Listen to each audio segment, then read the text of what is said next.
নমস্কাৰ, আপুনি চাইছে খবৰ.com। এই মুহূৰ্তত লৈ আহিছে গুৰুত্বপূৰ্ণ খবৰ, কাৰণ হিমন্ত বিশ্ব চৰকাৰৰ এই আটাইতকৈ ডাঙৰ সফলতা হিচাপে বিবেচিত হৈছে বাল্য বিবাহৰ বিৰুদ্ধে অভিযান চলাইছে হিমন্ত বিশ্ব চৰকাৰে। ইতিমধ্যে 3টা ফেজত অভিযান চলাইছে আৰক্ষী প্ৰশাসনে, আৰু আৰক্ষী প্ৰশাসনে অভিযান চলাই অবৈধ যিসমূহ বাল্য বিবাহ পাতিছিলে সেইসকলক গ্ৰেপ্তাৰ কৰিবলৈ সক্ষম হৈছে। যোৱা নিশা অভিযান চলাই 416 গৰাকী ব্যক্তিক গ্ৰেপ্তাৰ কৰিছে অসম আৰক্ষীয়ে। ইতিমধ্যে 2023 বৰ্ষতে অভিযান চলাইছিলে হিমন্ত বিশ্ব চৰকাৰৰ আৰক্ষী প্ৰশাসনে। ইতিমধ্যে প্ৰশাসনে অভিযান চলাই অসমৰ বিভিন্ন প্ৰান্তৰ পৰা গ্ৰেপ্তাৰ কৰিছিলে অবৈধ যিসমূহ বাল্য বিবাহ কৰিছিলে সেইসকলক। আৰু এই অভিযানক হিমন্ত বিশ্ব চৰকাৰৰ এই অভিযানক আটাইতকৈ সফল হিচাপে বিবেচিত হৈছে। ইতিমধ্যে অসমৰ বিভিন্ন জাতীয় জনগোষ্ঠীয় সংগঠনসমূহে দাবী কৰিছিল যে অসমত বাল্য বিবাহ বন্ধ হ'ব লাগে, নিষিদ্ধ হ'ব লাগে। সেই উদ্দেশ্য আগত ৰাখিয়েই হিমন্ত বিশ্ব চৰকাৰে সিদ্ধান্ত লৈছিল যে বাল্য বিবাহ অসমত কৰিবলৈ দিয়া নহ'ব, বা বাল্য বিবাহ যিসকলে পাতিব সেইসকলক গ্ৰেপ্তাৰ কৰা হ'ব। ইতিমধ্যে অসম আৰক্ষীয়ে স্পষ্ট কৰি দিছিল সেইসকল ব্যক্তি, কিন্তু অসম আৰক্ষীক এক প্ৰকাৰ ভয় নকৰি বিভিন্নজনে বাল্য বিবাহৰ আশ্ৰয় লৈছিল বা বাল্য বিবাহ পাতিছিলে। তাৰ বিৰুদ্ধে অসম আৰক্ষীয়ে অভিযান চলাইছে যোৱা নিশা, আৰু হিমন্ত বিশ্ব শৰ্মা চৰকাৰৰ আটাইতকৈ সফল অভিযান হিচাপে বিবেচিত হৈছে এই বাল্য বিবাহৰ বিৰুদ্ধে। হয় নয়ন, আপোনাৰ হাতত কি তথ্য আছে আমাক জনাওক। আপুনি বিতংভাৱে আপুনি সমগ্ৰ তথ্য আমাক জনাব। ধন্যবাদ হৃদয়। মুখ্যমন্ত্ৰীগৰাকী যেন বাল্য বিবাহক লৈ এক শূন্য সহনশীল নীতি গ্ৰহণ কৰিছে।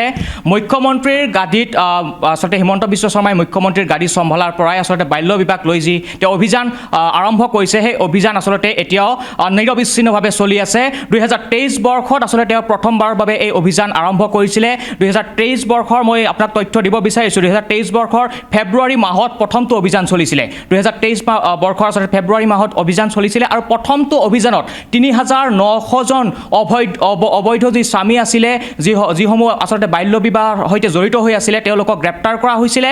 আৰু পৰৱৰ্তী পৰ্যায়ত 62জন লোক আচলতে দোষী সাব্যস্ত কৰিছিলে আদালতে।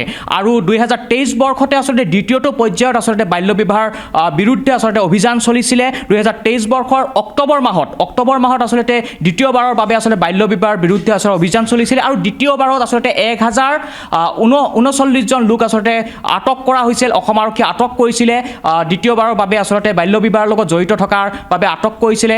অবৈধ স্বামীয়ে হওক বা যিসমূহ কাজী আচলতে বাল্য বিবাহ আচলতে সম্পন্ন কৰাৰ এক ব্যৱস্থাপনা কৰিছিলে সমাজ ব্যৱস্থাত, সেই কাজীসমূহকো আটক কৰা হৈছিলে। আৰু কেৱল মাত্ৰ যে অবৈধ স্বামী আৰু কাজীকে আটক কৰিছে তেনে নহয়, বাল্য বিবাহক পোষকতা কৰা, বাল্য বিবাহক সমৰ্থন কৰা যিসমূহ আত্মীয় আছিল, সেই আত্মীয়সকলকো আচলতে গ্ৰেপ্তাৰ কৰা এক পৰিস্থিতি আমি যিসমূহ পূৰ্বৰ যি দুটা ফেজ আছিলে সেই দুটা ফেজত দেখিব পাইছিলোঁ।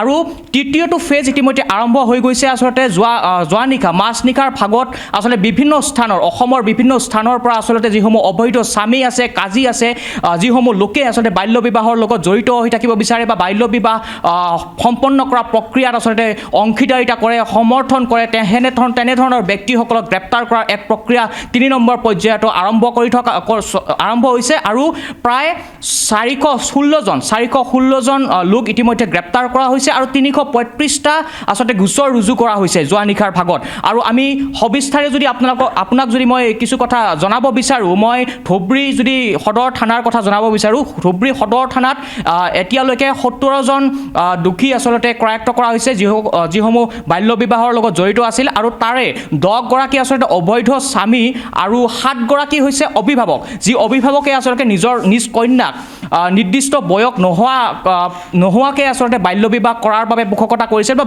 বাল্য বিবাহ কৰোৱাইছিল। 7 গৰাকী অভিভাৱক আছে। আৰু গৌৰীপুৰ থানাত আছে 14 গৰাকী গ্ৰেপ্তাৰ কৰা হৈছে গৌৰীপুৰ থানাত, আৰু গোলকগঞ্জ থানাত আচলতে 17 গৰাকী গ্ৰেপ্তাৰ কৰা হৈছে। আগমনী পুলিচ ষ্টেচনত 2 গৰাকী অভিযুক্ত গ্ৰেপ্তাৰ কৰা হৈছে। বিলাচীপাৰাত প্ৰায় 23 গৰাকীক গ্ৰেপ্তাৰ কৰা হৈছে। চাপৰত 5 গৰাকী, চাপতগ্ৰামত 3 গৰাকী। এনেধৰণে আচলতে বিভিন্ন প্ৰান্তত, অসমৰ বিভিন্ন প্ৰান্তত, কি উজনি কি নামনি, বিভিন্ন প্ৰান্তত আচলতে অভিযান চলিছিল। আৰু এই অভিযানৰ অন্ততে আচলতে তৃতীয় পৰ্যায়ত যি বাল্য বিবাহৰ বিৰুদ্ধে আচলতে তৃতীয় পৰ্যায়ৰ অভিযানত আচলতে বিভিন্ন প্ৰায় 416 গৰাকী অভিযুক্ত গ্ৰেপ্তাৰ কৰা হৈছে, কি উজনি কি নামনি। বৰপেটা ৰোডত 12 গৰাকীক গ্ৰেপ্তাৰ কৰা হৈছে। নগৰপেৰাত 3 গৰাকীক গ্ৰেপ্তাৰ কৰা হৈছে। গোৱালপাৰাত 20 গৰাকীকে অভিযুক্ত গ্ৰেপ্তাৰ কৰা হৈছে, যিসকল বাল্য বিবাহৰ লগত জড়িত আছিল। শ্ৰীভূমিত 22 গৰাকীক গ্ৰেপ্তাৰ কৰা হৈছে, ছাগলীয়াত 6 গৰাকীক গ্ৰেপ্তাৰ কৰা হৈছে, লখিমপুৰৰ পৰাও গ্ৰেপ্তাৰ কৰা হৈছে। কেৱল মাত্ৰ নামনি অসমে নহয়, উজনি অসমৰো বিভিন্ন প্ৰান্তৰ পৰা আচলতে যিসমূহ ব্যক্তিয়ে বাল্য বিবাহৰ লগত জড়িত আছিল তেওঁলোকক গ্ৰেপ্তাৰ কৰা হৈছে।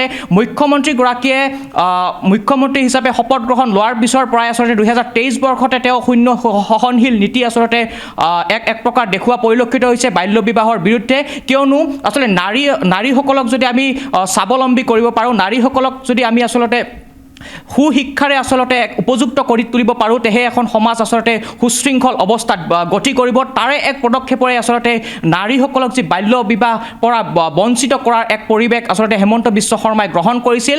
আৰু এই পৰিৱেশ আচলতে 2023 বৰ্ষৰ পৰা আজিৰ দিনটোলৈকে নিৰবিচ্ছিন্নভাৱে চলি আছে। পূৰ্বৰ দুটা পৰ্যায়তে আচলতে প্ৰায় 5,000ৰ অধিক আচলতে অভিযুক্ত গ্ৰেপ্তাৰ কৰা হ'ল। আৰু 3 নম্বৰ পৰ্যায়, আজি 3 নম্বৰ পৰ্যায়ত 416 গৰাকীক গ্ৰেপ্তাৰ কৰা হৈছে। আৰু অনাগত দিনসমূহত আৰু অধিক গ্ৰেপ্তাৰ হ'ব বুলি ইয়াৰ সম্ভাৱনা আছে। হৃদয়, সবিশেষ তথ্য নয়নজ্যোতি কলিতাই আমাক জনালে আৰু নয়নজ্যোতি কলিতাক আমি ধন্যবাদ জনাইছোঁ সবিশেষ তথ্য জনোৱাৰ বাবে। পৰৱৰ্তী সময়ত বা বাতৰিৰ বাবে চাই থাকিব খবৰ.com।